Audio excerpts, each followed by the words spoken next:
du fleuve à Saint-Louis avec la coopérative Wallonie-Bruxelles qui est devenu le nouveau siège du conseil régional de Saint-Louis, la restauration du fort du port de Thiès, la finalisation d'études pour des musées à Saint-Louis et à Ziguinchor, l'inauguration en 2009 du site de Sine Ngayen inscrit sur le patrimoine mondial de l'UNESCO, la préparation des dossiers de Delta du Saloum et des pays Bassari pour une inscription au patrimoine mondial de l'UNESCO, celui du Delta du Saloum, déjà évalué par l'UNESCO et achevé, son inscription comme site culturel est prévu en 2018.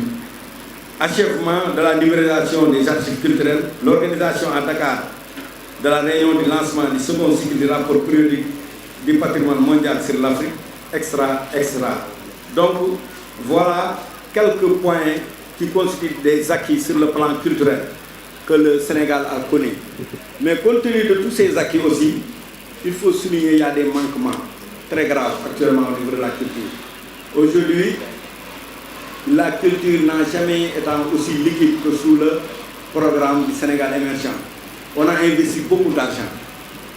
Le Festival mondial des arts nègres, il y avait des droits d'auteur qui n'avaient pas été payés aux artistes. Aujourd'hui, qui devraient être versés à la SODAV d'un montant de 2 milliards. Ceci n'est pas encore fait. Donc, et là aussi, l'OMAR exige à ce que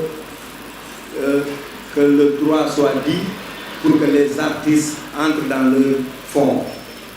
Aujourd'hui, il y a le fonds qui est destiné à la culture urbaine d'un montant de 400 millions logé à la direction des arts du ministère de la Culture. Les 300 millions ont été utilisés, il reste 100 millions qui ne sont pas encore utilisés. Maintenant, la culture a besoin de transparence à l'image du ministère de l'économie et des finances et dans d'autres secteurs.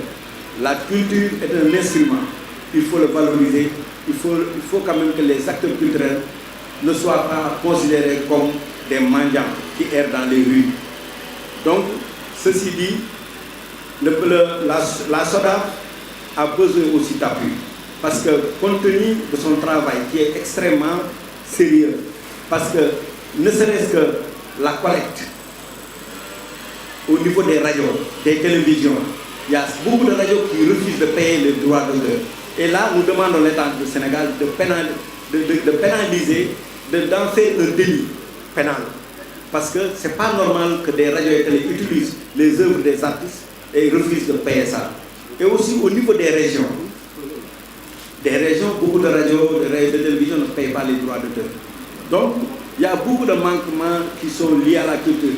Le théâtre Sorano est laissé en rade, alors que Sorano, c'est l'équipe nationale de notre culture.